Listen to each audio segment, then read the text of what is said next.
نور الدین زنگی نو حضور نے ستیاں جا جگایا مصر چو، اور بھی بڑے حکمران سن، تو اس کی وجہ یہی تھی کہ نور الدین زنگی نے دارالحدیث بنائے تھے، بڑی بڑی عمارتیں تعمیر کرائی تھی کہ یہاں بیٹھ کر شیخ الحدیث حضور کی حدیثیں سنائے، رسول اللہ کے فرامین سنائے، ان کو لاکھوں لاکھوں روپے مولویوں کو تنخواہیں دی، بڑے بڑے علماء کو، محدثین کو، کہا کہ آپ کا اور کوئی کام نہیں ہے، جو چاہے روغن بادام چاہیے، پستے چاہیے، بادام چاہیے، روٹی چاہیے، گھوڑے چاہیے، باغات چاہیے، آپ کو میں دوں گا، لیکن یہاں بیٹھ کر حضور کی حدیث پڑھاؤ۔ تم نے اہل قرآن کی کیا عزت کی ہے؟ حضور نے تو قرآن ہی کو علم قرار دیا۔ ہاں، حضرت زیاد بن لبید کہتے ہیں نا، حضور نے فرمایا یہ وہ وقت ہے کہ جب علم چلا جائے گا، تو کہتے ہیں میں نے عرض کی حضور کیف یذهب العلم نحن نقرأ القرآن ونقرئ ابناءنا ويقرئ ابناؤنا ابناءهم الى يوم القیامہ، حضور قرآن علم کیسے چلا جائے گا؟ پھر آپ کی امت پر زوال آ جائے گا، ہم آپ سے قرآن پڑھتے ہیں، ہم اپنے بچوں کو پڑھائیں گے، ہمارے بچے اپنے بچوں کو پڑھائیں گے، ان کے بچے پھر اپنے بچوں کو پڑھائیں گے، الى یوم القیامہ، قیامت تک یہ سلسلہ چلے گا، تو علم کیسے چلا جائے گا؟ حضور نے فرمایا او زیاد، میں نے تو سمجھا تھا تو بڑا سمجھدار آدمی ہے، مدینہ منورہ میں تیری ماں تجھے روئے، یہ کیا بات تو نے سمجھ لی؟ اب الیس ھذا الیہود والنصارى یقرؤون التوراۃ والانجیل ولا یعملون بشیء فیہما، فرمایا یہ تمہارے سامنے یہود و نصارہ موجود ہیں، تورات بھی پڑھتے ہیں، انجیل بھی پڑھتے ہیں، لیکن جو اس میں لکھا ہے اس پر عمل نہیں کرتے، تو فرمایا میری امت قرآن ضرور پڑھے گی لیکن عمل نہیں کرے گی، تو علم چلا جائے گا۔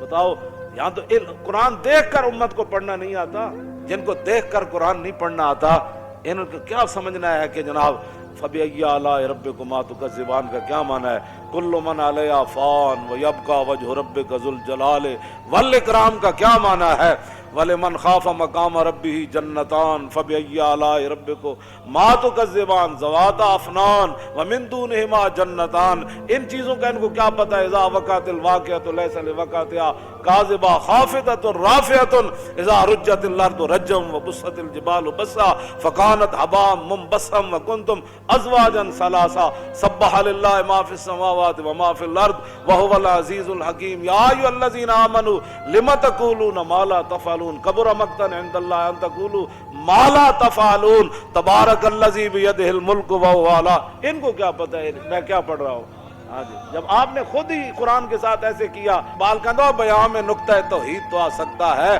تیرے دماغ میں بت خانہ ہو تو کیا کہیے؟ جہاں میں بندہ حر کے مشاہدات ہیں کیا، تیری نگاہ غلامانہ ہو تو کیا کہیے؟ اقبال کہندا تینوں پتہ ہی نہیں محمد عربی دے غلاماں دا جناب، ہاں جی، انہاں دے ویکھن دا انداز کیویں تے انہاں دے چلن دا انداز کیویں، انہاں دے رہن دا انداز کیویں، انہاں دے کافراں نال گل کرن دا انداز کیویں، انہاں دا کھان دا انداز کیویں۔ کیوں جی؟ حذیفہ بن یمان اور رومیاں دے دسترخوان تے بیٹھے، ہزاراں نعمتاں پئیاں، روٹی کھاندیاں لقمہ نیچے گر گیا تے آپ جدوں چکن لگے تے نال والےاں نے کیا حضور اے کل نہ کرو، کہ ایک ہی کہن گے کہ نہ روٹی کدی نہیں ویکھی، یہ تھلو لقمے چاہ کے کھاندے، اسی دینا واسطے ہر قسم دے کھانے تیار کیتے، تے آپ نے فرمایا آترو کو سنت رسول اللہ لحاظ الہما کا، فرمایا آپ چلیا میں انہاں واسطے اپنے نبی دی سنت چھڑ دیوا۔ جہاں میں بندہ حر کے مشاہدات ہیں کیا، کیوں جی؟ تیری نگاہ غلامانہ ہو تو کیا کہیے؟ فرمایا تیری نگاہ ہی غلامہ والی، تو کدوں کہ ویکھیا کہ محمود غزنوی کنج آیا تے نور الدین زنگی دارالحدیث کنج بنائے، تو سدا بڑے بڑے مدارس تے جناب اجاڑنا چاہتے ہو، بڑے بڑے مدارس سے تسی اپنے گند داخل کیتے، ہمارا نصاب بھی پڑھاؤ۔ اقبال نے کیا لڑکیاں پڑھ رہی ہیں انگریزی، قوم نے ڈھونڈ لی فلاح کی راہ، یہ ڈرامہ دکھائے گا کیا سین، پردہ اٹھنے کی منتظر ہے نگاہ۔ اقبال کہتا ہے تے وقت آ کے دسے گا نا کڑیاں انگریزی پڑھ کے نہ کی بڑھیا، کیوں جی؟ کو خوب سمجھتا ہوں کہ یہ زہر ہے وہ قند، کیا فائدہ کچھ اور کہہ کے بنو معتوب، پہلے بھی خفا مجھ سے تہذیب کے فرزند، کیا چیز ہے آرائش و قیمت میں زیادہ، آزادی نسواں یا زمرد کا گلو بند۔ میں کہندا ہے میرے نال پہلے بھی بڑے ناراض ہیں تہذیب دے فرزند، کہنے لگا میں انہاں دا ہور ہے نا میرے خلاف بک بک، یہ میرے خلاف لوگ نہیں کرتے بک بک، اقبال کہندا میرے خلاف بھی بک بک کر دیں، کیا فائدہ کچھ کہا کہ او بھی بنو معتوب، پہلے بھی خفا مجھ سے تہذیب کے فرزند، کہتا ہے تہذیب دے بندے پہلے بھی، لیکن یہ خوب سمجھتا ہوں کہ یہ زہر ہے وہ قند، ہاں کہندا ہے کڑیاں دے دوپٹے لا دینے تے جناب مٹک مٹک اقبال کہندا بہل ہے دختر این دل بریہا مسلماناں نہ زیبت کافریا اقبال کہندا جدوں مسلماناں دی دھی دوپٹے لا کے مٹک مٹک کے کالجاں یونیورسٹیاں جاندی تے اقبال کہندا اوئے مسلماناں دی دھی تینوں اے زیب ہی نہیں دیندی اے کافراں دی اداواں تو کیویں اپنا لئی مسلمانوں دیا دیاں جن کا آنچل نہ دیکھا ماہو میر نے اس ردائے نزاہت پہ لاکھوں سلام اقبال کہندا جی میں خوب سمجھتا ہوں کیا چیز ہے آرائش و قیمت میں زیادہ آزادی نسواں یا زمرد کا گلو بند کہندا میں اس بات کو خوب سمجھتا ہوں کہ کڑیاں دوپٹہ لا دیون ایک قیمتی ہے یا وڈی چادر کر کے ٹرن ایک قیمتی ہے سارا کچھ تو تسی تباہ کر چھڑیا ہے تو کی چھڑیا تسی جناب کی پڑھایا تسی تے جناب 12-14 کلاساں پڑھا کے مڈے نو جناب تسی تے نماز بھی نہ سکھا سکے تسی تے جناب وہ جنازے دیاں دعاواں بھی نہ سکھا سکے تسی تے منڈیاں نو جناب طہارت دے مسائل بھی نہ دس سکے تسی تے بھی نہ دس سکے کہ وضو دے فرض کتنے ہیں تیمم کس کو کہتے ہیں جذب قرآن زیغمی روبائی است فقر قرآن اصل شہنشاہی است اقبال کہندا قرآن تو بغیر شیری دا دعویٰ کرنا اے تے لومڑی دی گل ہے کہندا قرآن تو بغیر بندہ شعر نہیں پڑھ جذب قرآن زیغمی روبائی است اقبال کہندا قرآن تو بغیر بندہ کہے میں شعر ہاں وہ شعر نہیں وہ تے لومڑی ہے ہاں جی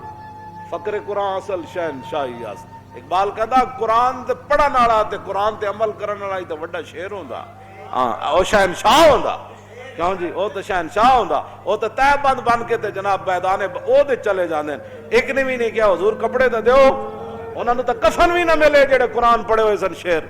تے جا کے میدان او دے شہید ہو گئے جناب انہاں کول تے کپڑے بھی پورے کوئی نہیں سن تے انہاں تے پیٹ تے پتھر بن کے تے میدان خندق کے چلے گئے اج جناب گھر سامان نہیں سی لایا فقر قرآن اصل شہنشاہی است اقبال کہندا قرآن جڑا پڑھن والا ہی اصل شہنشاہ ہے اقبال کہے تے صحابہ جے سامان اتارے بھی نہیں سی اپنے گھوڑیاں تو تے خچرا تو تے اٹھاؤ تو تے پھر جبریل آ گیا انہیں کہا جی چلیے بنو قریظہ دی طرف فقر قرآن اصل شہنشاہی است اقبال کہندا اے تے شہنشاہ سن ایک صحابی نے بھی نہیں کیا حضور روٹی بھی رج کے نہیں کھادی انہیں کہا جی چلیے بس اتنی گل ہے جناب قبر وچ اتنی جگہ ہے ہسن دے کے رون لے اور دس تینوں دتا کس دلاسا ہو ہسن دے کے رون لے اور دس تینوں دتا کس دلاسا ہو بند عمر بندے دی ایویں گزری جی میں پانی وچ پتاسا ہو تے سوڑی سامی سٹ گتے سن تے پت نہ سگ سے پاسا ہو تے صاحب تے تو لیکھا منگسی باہو رتی گھٹ نماشا ہو اس واسطے اتنی ساری لبنی جا وہ بھی قسمت والے نو لبنی وہ بھی قسمت والے نے رکھنا ہے انہوں تھلے ورنہ گور کون تے دھڑال کر کے سٹ دین پھر قبر جنہ دی جیوے ہو اور قبر پھر انہاں دی جیڑی جنہ حضور نال وفا کی تھی ہاں پھر رسول اللہ نال جنہ وفا کی تھی تے اسی تو انہوں او راہ لا رہے ہیں نور الدین زنگی کی بنایا جی دارالحدیث دوسرا انہاں مدرسے کھولے بند نہیں کیتے مدرسے کھولے تے دینی کتاباں چھاپ کے تے مفت تقسیم کی تھی چھاپ تے مراد لکھوا مطلب تسی کہو جی اس ویلے چھاپے خانے کتے ہوندے سن اس ویلے بڑے بڑے شعر بیٹھ کے سونا سونا خط لکھتے سن تیسری بات نور الدین زنگی نو ستیا رسول اللہ نے جا کے جگایا فرمایا اٹھا میری ناموس کے لیے ایویں کوئی نہیں کوئی کام کسی دا کردا کوئی تعلق ہوئے تو کرنا ہاں کوئی تعلق ہوئے تو کرنا ایویں نہیں کردا جی فلانا نہیں کردا میں کہ نہیں کردا تو روے اپنی قسمت نو کیوں جی تے شکر کرن لبیک والے جڑے دیہڑی راتی لبیک دا نعرہ لاندے او نہ ہو میرا ذکر حضور میں ہوا ورنہ خوشی میری طرف دیکھ کے مسکرائی کیوں تسی کتنے خوش نصیب ہو ہر ویلے تجدید عہد کر دیو کیوں جی تجدید وفا کر دیو تیسری بات جو نور الدین زنگی کے اندر تھی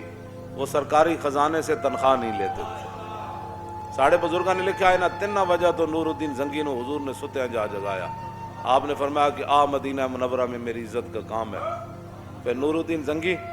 پھر این اپنا دامن کر کے نا کمیز این چک کے تے پورے مدینہ پاک دی گلیاں پھریا سی اپنی فوج نال روندا سی حضور تسی مینوں اس کام واسطے تسی مینوں منتخب کیتا حضور میں تے اس کوئی نہیں سی قابل حضور تسی مینوں آ جگایا حضور تسی میرے اس کام واسطے منتخب کیتا